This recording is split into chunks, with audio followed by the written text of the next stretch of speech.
ಕೂತ್ಕೊಳ್ಳೋಕ್ಕೂ ಹೇಳಲ್ವಾ mister Dashrath?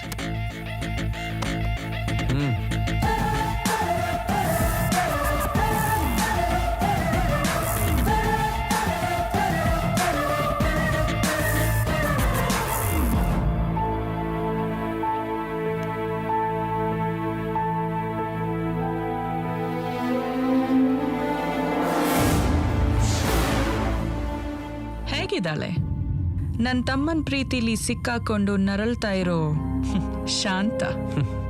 ತುಂಬಾ ಚೆನ್ನಾಗಿದ್ದಾಳೆ. ಬಂದಿದ್ದನ್ನ face ಮಾಡೋದು ಅವಳು ಚೆನ್ನಾಗಿ ಗೊತ್ತು. ಯಾಕೆ ಅಂದ್ರೆ ಅವಳು ನನ್ನ ಮಗಳು.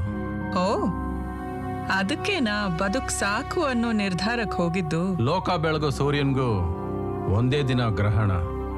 ಈ ದಶರಥ ಆ ಸೂರ್ಯನ ಕಿಡಿ, ಶಾಂತ ಈ ವಂಶದ ಕುಡಿ. ಅಬ್ಬಾ ಅಬ್ಬಾ ಅಬ್ಬಾ, ಏನ್ ಕಾನ್ಫಿಡೆನ್ಸ್! ಸಾಯೋ ಟೈಮ್ನಲ್ಲೂ ಪಾಸಿಟಿವ್ ಆಗಿ ಯೋಚನೆ ಮಾಡು ಈ ನಿನ್ನ ಕ್ಯಾರೆಕ್ಟರೇ ನನ್ಗಿಷ್ಟ ಆಗಿತ್ತು. ಅವತ್ತು ನಮ್ಮ ಕಂಪನಿಲಿ ಪಾರ್ಟ್ನರ್ಶಿಪ್ ವಿಷಯಕ್ಕೆ ಗಲಾಟೆ ನಡೀತಿತ್ತು. ಇಲ್ಲಾಂದ್ರೆ ಗೋ ಗೆಟ್ ಲಾಸ್ಟ್. ಇಂಥದಕ್ಕೆಲ್ಲ ಹೆದರಲ್ಲ. Kritika please, silence please.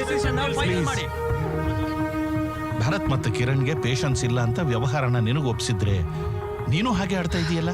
ಮತ್ತೆ ಇವರಲ್ಲ, ಪ್ರತಿಯೊಂದು ಕಾಯಿಲೆಗೂ ಔಷಧಿ ಇದ್ದೇ ಇರುತ್ತೆ. ಹಾಗೆ ಪ್ರತಿಯೊಂದು ಪ್ರಾಬ್ಲಮ್ಗೂ ಸೊಲ್ಯೂಷನ್ ಇದೆ. But how?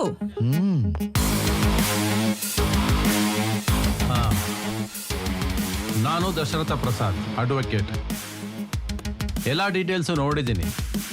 ನಿಮ್ಮ ಇನ್ವೆಸ್ಟ್ಮೆಂಟ್ಗೆ ಎಲ್ಲರೂ ಇಂಟ್ರೆಸ್ಟ್ ತಗೊಂಡಿದ್ದೀರಾ ಅಂದ ಮೇಲೆ ನೀವ್ಯಾರು ಪಾರ್ಟ್ನರ್ಸ್ ಆಗೋದಿಲ್ಲ, ಫೈನಾನ್ಷಿಯರ್ಸ್. ಆದ್ರೆ ನಮ್ಮಲ್ಲಿ ಕೆಲವರ ಅಕೌಂಟಿಗೆ ಒಂದಷ್ಟು ಅಮೌಂಟ್ ಎವ್ರಿ ಮಂತ್ ಕ್ರೆಡಿಟ್ ಆಗ್ತಿದೆ. ಸೊ ಅವರೆಲ್ಲ workers, salary for your service. ಏನು ಎಕ್ಸ್ಪೆಕ್ಟ್ ಮಾಡದೆ ಈ ಕಂಪ್ನಿಯಲ್ಲಿ ಕೆಲಸ ಮಾಡ್ತಿರೋದು ಬರೀ 4 ಜನ: ಶ್ರೀನಿವಾಸ್, ಭರತ್, ಕೃತಿಕಾ ಮತ್ತೆ ಕಿರಣ್. ಸೊ ಈ ಕಂಪನಿಗೆ 4 ಜನ ಮಾತ್ರ ಪಾರ್ಟ್ನರ್ಸ್ ಆಗ್ತಾರೆ. ಬಟ್ ನಮ್ಮನ್ನ ಪಾರ್ಟ್ನರ್ ಆಗಿ ತಗೊಳ್ತೀವಿ ಅಂತ ಹೇಳಿದ್ರು. ನಿಮ್ಮ ಹತ್ರ ಅಗ್ರಿಮೆಂಟ್ ಇದೆಯಾ? ಬೇರೆ ಏನಾದ್ರು ಆಗಿಲ್ವಲ್ಲ? ಲೆಟರ್ ಆಫ್ ಅರೇಂಜ್ಮೆಂಟ್ಸ್ ಯಾವ್ದು ಮಾಡಿಲ್ವಲ್ಲ. ಮತ್ತೆ ಕೋರ್ಟಲ್ಲಿ ಏನು ಹೇಳ್ತೀರಾ? ಆದ್ರೂ ಕೋರ್ಟ್ಗೆ ಹೋಗ್ಬೇಕು ಅಂತ ಅನ್ಸಿದ್ರೆ ಹೋಗಿ. ನಾನು ಕೋರ್ಟಲ್ಲಿ 3 years ಟೈಮ್ ಕೇಳ್ತೀನಿ. ಅಟ್ಲೀಸ್ಟ್ 1 year ಟೈಮ್ ಸಿಗುತ್ತೆ ಸೆಟ್ಲ್ಮೆಂಟ್ಗೆ. 1 ವರ್ಷ. ಇಲ್ಲಿ ನೋಡಿ, ಲಾ ಅಂದ್ರೆ ಲವ್ ಅಂಡ್ ವಿನ್. ಅದೇ ನನ್ನ ಮೊದಲನೇ ಸ್ಟೆಪ್. ಎಲ್ಲಾರ್ಗೂ ಪ್ರೀತಿಯಲ್ಲಿ ಹೇಳ್ತೀನಿ ಕೇಳಿ, ಇಲ್ಲೇ ಸೆಟ್ಲ್ ಮಾಡ್ಕೊಳ್ಳಿ. ಅದೇ ಲಾ ಅಂದ್ರೆ legally announce war. That's my second step. Decide yourself. Mister Dashrath,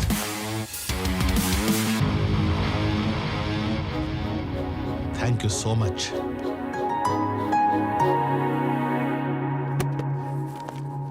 hello, ಸ್ವಲ್ಪ ನಗು. ಯಾವಾಗ ನೋಡಿದ್ರು ಆಗಲ್ಕಾಯಿ ತಿಂದಂಗೆ ಮುಖ ಇಟ್ಕೊಂಡಿರ್ತೀಯ? ಇಲ್ಲಿ ನಿಮ್ಗೆ ನಾನೇನು? ಓಹೋ, ಇದಾ ಪ್ರಶ್ನೆ? ಕೋರ್ಟ್ನಲ್ಲಿ, ಆಫೀಸ್ನಲ್ಲಿ PA, ಹೊರಗಡೆ ಪ್ರೀತಿ. ಈಗಲಾದ್ರೆ ನಗು. ಇದು ಆಫೀಸ್, ನಾನು PA.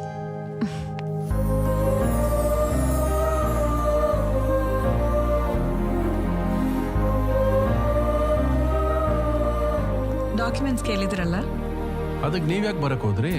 ಯಾಕೆ? ನೀವೇ ಬರ್ತಿದ್ರ? ಅಲ್ಲ, ನೀವ್ ಯಾರ ಕೆಲವರು ಕಳ್ಸಿದ್ರೆ ಆಗ್ತಿತ್ತು. ನಮ್ ಕೆಲ್ಸ ನಾವೇ ಮಾಡ್ಬೇಕಲ್ವಾ? ಆಕ್ಚುಲಿ ನಾನ್ ಬಂದಿತ್ತು ನಿಮ್ಮ ಹತ್ರ ಮಾತಾಡೋಣ ಅಂತ. ಡ್ರಾಫ್ಟ್. ಹಾ, ಕೌಸಲ್ಯ. ಹಾಯ್.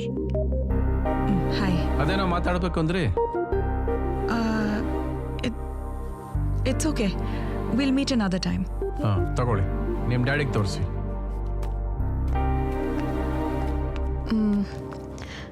What happened?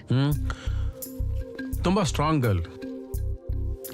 ನೀವಿಬ್ರು ಆಲ್ಮೋಸ್ಟ್ ಸೇಮ್ ಏಜ್. ಅವಳು ಯಾವಾಗಲೂ ಆಕ್ಟಿವ್ ಆಗಿರ್ತಾಳೆ, ನೀನು ಯಾವಾಗಲೂ ಡಲ್ ಆಗಿರ್ತೀಯ. ಹೆಣ್ಣು ಯಾವಾಗಲೂ ಎನರ್ಜಿ ಥರ ಇರಬೇಕು, ಲೈಕ್ ಹರ್.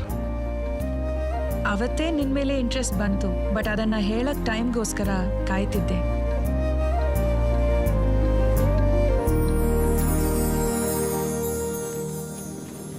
ಏನ್ ಬೇಕು? ಏನು ಬೇಡ, ನೀವ್ ಹತ್ರ ಇದ್ದೀರಲ್ಲ ಅಷ್ಟು ಸಾಕು.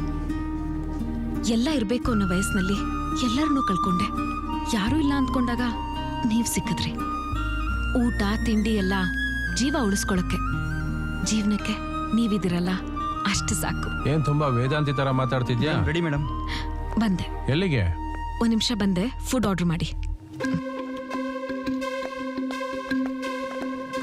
Hi, oh, what a surprise. ನೀವೇನಿಲ್ಲಿ? ಊಟ ಮಾಡಕ್ ಬಂದೆ. ನೀವು ಸಿಕ್ಕಿದ್ದು ಒಳ್ಳೇದಾಯ್ತು. ಹಾಗೆ ಊಟ ಮಾಡ್ತಾ ಮಾತಾಡ್ಬೋದಲ್ವಾ? ನನಗೆ ಬೇಡ. ಊಟನೇ ಬೇಡವಾ ಅಥವಾ ನಾನು ಕೊಡ್ಸೋದು ಬೇಡವಾ? ಇಲ್ಲ, ನಾನು ಆರ್ಡರ್ ಮಾಡಿದ್ದೀನಿ. Oh, I want to share something. ಇದಕ್ಕಿಂತ ಒಳ್ಳೆ ಜಾಗ ಟೈಮು ಸಿಗಲ್ಲ ಅನಿಸುತ್ತೆ. ನಿಮ್ಮ ಮಾತಲ್ಲಿ ಇಂಟೆಲಿಜೆನ್ಸ್ ಕಾಣುತ್ತೆ. ನಿಮ್ಮ ಕ್ಯಾರೆಕ್ಟರ್ ಎಲ್ಲರಿಗೂ ಇಷ್ಟ ಆಗುತ್ತೆ. ಇನ್ಫ್ಯಾಕ್ಟ್ ನಮ್ಮ ತಂದೆ ಹತ್ರ ಮಾತಾಡುವಾಗ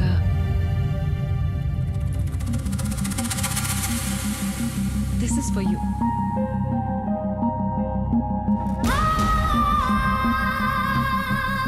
ಇವತ್ತಿಗೆ ನಾವಿಬ್ರು ಮೀಟ್ ಆಗಿ 20 ವರ್ಷ ಆಯ್ತು.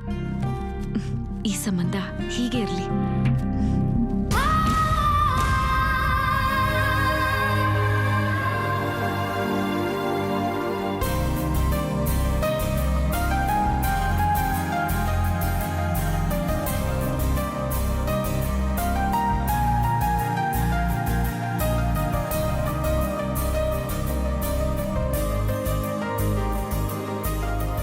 ಸರ್ ಇದನ್ನ ಯಾರೋ ಕೊಡಕ್ಕೆ ಹೇಳಿದ್ರು.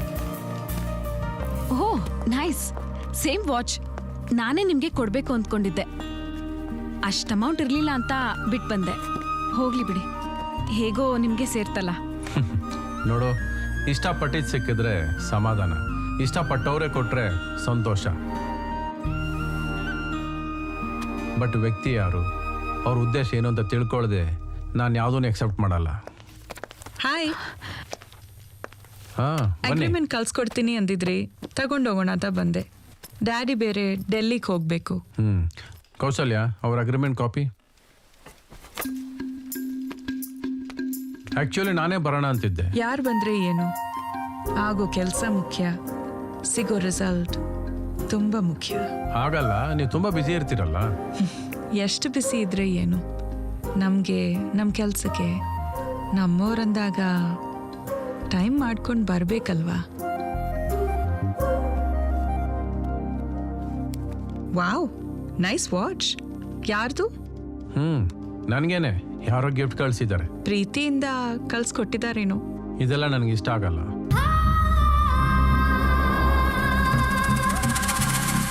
ಅಗ್ರಿಮೆಂಟ್ ಚೆಕ್ ಮಾಡಿ. If any changes let me know please.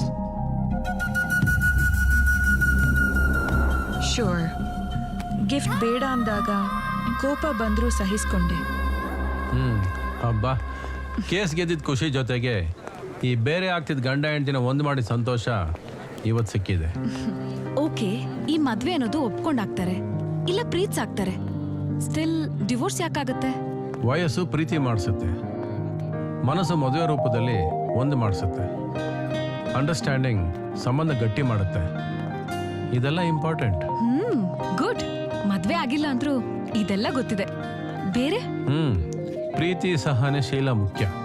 ಸಪ್ತಪದಿ ಹಾದಿಗೆ ಅರಿತು ನಡೆಯುವ ಮನಸ್ಸು ಮುಖ್ಯ.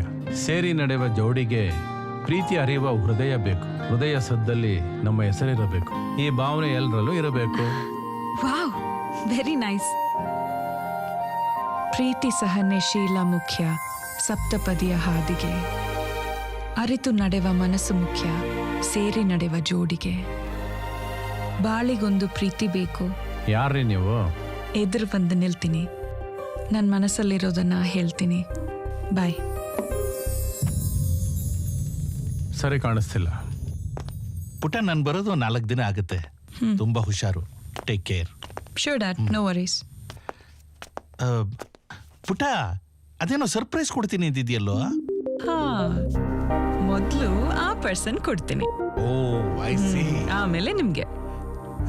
ಆಯ್ತು, ಹಾಗೆ ಮಾಡಿ. ಆದ್ರೆ ಮನಸ್ಸಲ್ಲಿರೋದನ್ನ ಆದಷ್ಟು ಬೇಗ ಶೇರ್ ಮಾಡ್ಕೊಂಡ್ಬಿಡು. ಇಲ್ಲ ಅಂತಂದ್ರೆ ಸರ್ಪ್ರೈಸ್ ಹೋಗಿ ಶಾಕ್ ಆಗಿಬಿಟ್ರೆ ಕಷ್ಟ.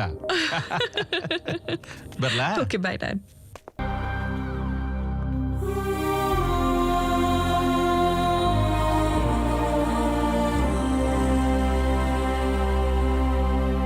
ಈ ಕಡೆಯಿಂದ ಹೋಗಿ ಸ್ಟ್ರೈಟ್ ಹೋಗ್ಬಿಟ್ಟು ದಶರಥ್, ಒಂದ್ ನಿಮಿಷ ಇರೋ, ಆಮೇಲೆ ನಾನೇ ಫೋನ್ ಮಾಡಿ ಹೇಳ್ತೀನಿ ಅಡ್ರೆಸ್.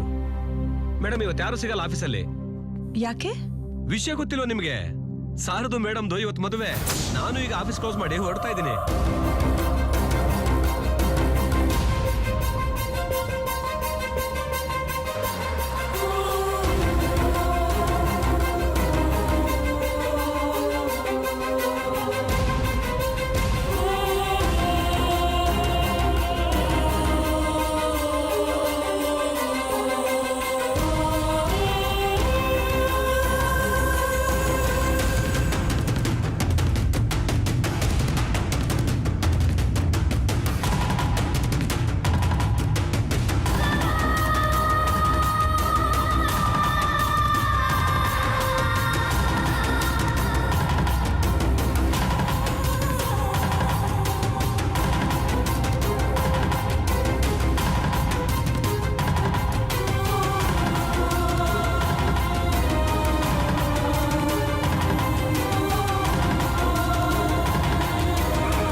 ನೋಡಿ, ನಿಮ್ಮ ಪ್ರೀತಿಯ ವಿಷಯ ನನಗೆ ಗೊತ್ತಿಲ್ಲ. ನಾನು ಆ ಲೋಕದಲ್ಲೇ ಇರಲಿಲ್ಲ. ನೀನಿಷ್ಟಪಟ್ಟ ಬದುಕನ್ನ ನೀನ್ ಕಟ್ಕೊಂಡಂಗೆ ನನಗೂ ಆಸೆ ಇತ್ತು. ಅದನ್ನ ನೀನ್ ಕೇಳಲಿಲ್ಲ ಅಥವಾ ಒಪ್ಲಿಲ್ಲ ಅಂತನೂ ಹೇಳಲಿಲ್ಲ. ನನ್ನನ್ನು ಹೊಗಳ್ದೆ. ಅದು ಇವಳನ್ನ ಇನ್ಸ್ಪೈರ್ ಮಾಡೋದಕ್ಕೆ. ಅಂದಮೇಲೆ ಅವಳ ಬದಲು ಮರ್ಯಾದೆ. ಅವಳು ನನ್ನ ಹೆಂಡತಿ. ಅದು ನನ್ನ ಜಾಗ. ಯಾವುದೇ ಸ್ಥಾನ ಸಿಗ್ಬೇಕಾದ್ರೂ ಯೋಗ, ಯೋಗ್ಯತೆ ಎರಡೂ ಬೇಕಾಗತ್ತೆ. ನಾನು ಯಾವುದ್ರಲ್ಲಿ ಕಮ್ಮಿ? ನನಗೊಂದು ಮಾತು ನೆನಪಾಗ್ತಿದೆ. ಕಾಗದದ ಹೂವಿಗೆ ಬೆಲೆ ಸಿಕ್ಕರೂ ಸುಗಂಧ ಸಿಕ್ಕದು, ಸುಗಂಧ ಸಿಕ್ಕರೂ ದುಂಬಿಯ ಸ್ನೇಹ ದಕ್ಕದು. ಸ್ಥಾನಮಾನಗಳು ಸಿಗೋದು ಗೌರವದಿಂದನೇ ಹೊರತು ದರ್ಪದಿಂದನೋ ದಬ್ಬಾಳಿಕೆಯಿಂದನೋ ಅಲ್ಲವೇ ಅಲ್ಲ. ಹಂಗಾದ್ರೆ ನಿಮ್ಮ ಮಗಳೂ ನನ್ನ ತಮ್ಮನ ಲೈಫಲ್ಲಿ ಕಾಗದದ ಹೂವೇ ಆಗ್ತಾಳೆ.